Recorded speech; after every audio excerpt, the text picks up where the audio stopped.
नाबालिग की संपत्ति बेचना गैर कानूनी, व्यस्क होने पर रद्द करने का अधिकार।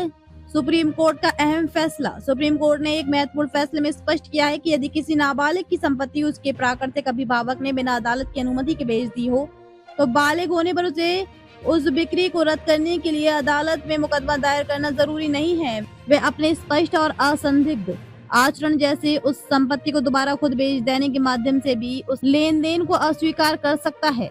सुप्रीम कोर्ट ने एक महत्वपूर्ण फैसले में स्पष्ट किया है कि यदि किसी नाबालिग की संपत्ति उसके प्राकृतिक अभिभावक ने बिना अदालत की अनुमति के बेच दी हो, तो बालिग होने पर उसे उस बिक्री को रद्द करने के लिए अदालत में मुकदमा दायर करना जरूरी नहीं है। वह अपने स्पष्ट और असंदिग्ध आचरण जैसे उस संपत्ति को दोबारा खुद बेच देने के माध्यम से भी उस लेन देन को अस्वीकार कर सकता है।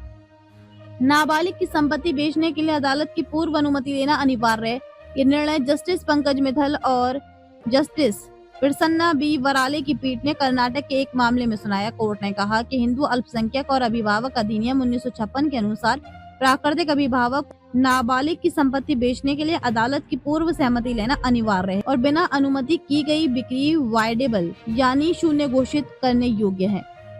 मामला दावड़गेरे कर्नाटक के 2 प्लांटों से जुड़ा था, जिन्हें पिता द्वारा बिना अदालत की अनुमति बेचा गया था। बालिग होने के बाद बेटों ने स्वयं उन प्लांटों को दोबारा बेच दिया।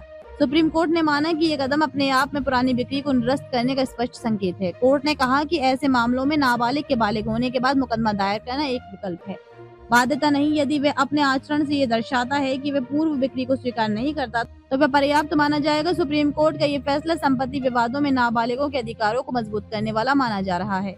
विवादास्पद प्रश्न ये था कि क्या नाबालिगों के लिए ये जरूरी है कि वयस्क होने पर एक निर्धारित समयावधि के भीतर अपने प्राकृतिक अभिभावक द्वारा निष्पादित पूर्व सेल डीड को रद्द करने के लिए मुकदमा दायर करें। इसके जवाब में पीठ ने इस हिंदू अल्पसंख्यक और अभिभावक अधिनियम 1956 की धारा 7 और 8 का उल्लेख किया, जिसमें कहा गया है कि बगैर अदालत की अनुमति के नाबालिग की अचल संपत्ति के किसी भी हिस्से को उसके प्राकृतिक अभिभावक द्वारा बंधक रखने, बेचने, उपहार में देने या अन्यथा हस्तांतरित करने या यहाँ तक कि उस संपत्ति के किसी हिस्से को 5 साल से ज्यादा समय के लिए किराए पर देने या नाबालिग के वयस्क होने की तिथि से 1 साल से अधिक समय के लिए पट्टे पर देने का कोई कानूनी अधिकार नहीं है।